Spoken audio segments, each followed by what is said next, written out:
back to another new video. I just recorded the previous one, edited and posted it, and just right after that, I am again doing another question. If you didn't watch the previous one, do go watch it.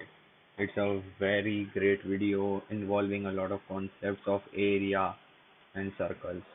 Okay, so let's begin with this one. This might seem tough, but it is not actually. So over here, what they say is in the diagram given besides triangle ABC is an equilateral triangle. So by saying that, what do we know? We know that if this is a triangle ABC, A, this should be B, and if this is C, then first of all, what we know is that AB AB is equal to BC, which is equals to AC. Okay, first of all, we know that. The second thing we know is angle A is equal to angle B, which is equals to angle C, which is equals to 60 degree. Now what they have given is DEFG is a rectangle. So now let's inscribe a rectangle inside this. Okay.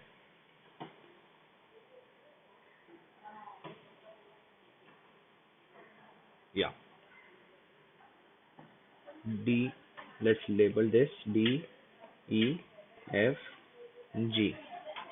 Now they have given is DE is root 3 and EF is 1. What is the perimeter of triangle ABC? Now, in the rectangle DEFG, what we know is angle E is equal to angle F, which is equals to angle G, which is equals to angle D, which is 90 degrees. So now think of this question on angles basis. Okay, not you will not get the answer on mensuration. Mensuration is a very small part of it, but the most you have to think is of angles. So first of all, we know that this angle should be 90 degrees. These four angles are all 90 degrees. And if this angle is 90 degrees, then this angle, which I am labeling as theta temporarily, this should be 90 degrees because line ADG is a straight line and angle around a straight line is 180 degrees, and this is already 90, so the theta should also be 90. So we can label this as well as 90. Now what we know is angle A is 60 degree. So if this is 60, this is 90, then what will this angle be? 30, right?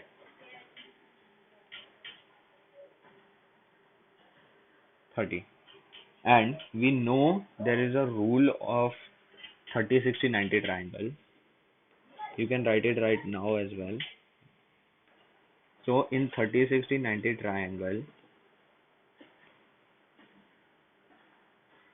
angle, sorry, the side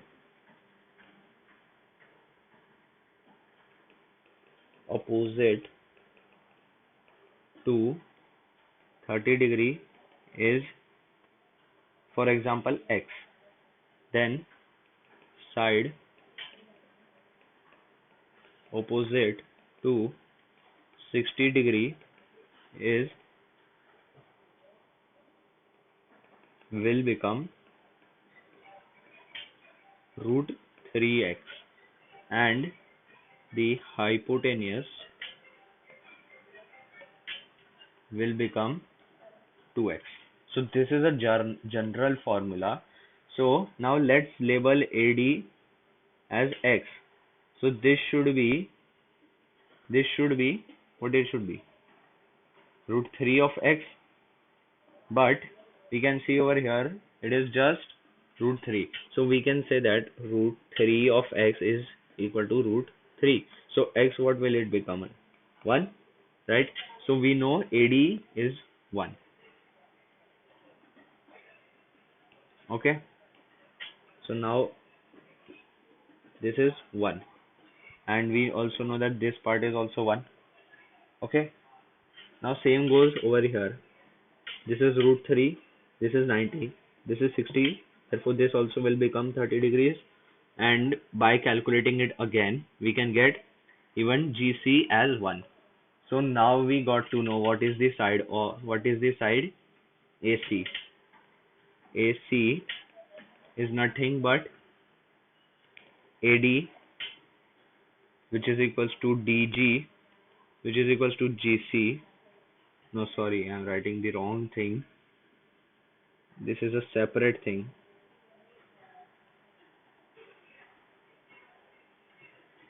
AD is equal to DG, which is equals to GC, which is equals to 1. But AC is AD plus DG plus GC, which is 3.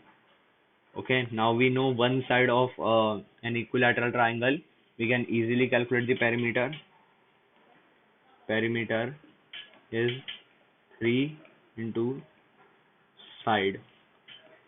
3 into 3, 9. Okay, this is one way to solve it. Now other way, what can it be? If you don't want to calculate AC, okay, now what other sides can we calculate? AB, we can calculate AB over here, this length, or we can calculate CB. Okay, both are same and both can be calculated in the same manner. It's just one is left on the left side, other is on the right side. That I am leaving up to you, and in the next video we will be discussing how we can derive the length of AB from this. How can we derive the length of AB? Okay, so that was all for this video. I'll meet you in the next video, which will definitely be coming soon. So stay tuned for that, and to stay tuned, you will have to subscribe with the post notifications on. Thank you. Bye.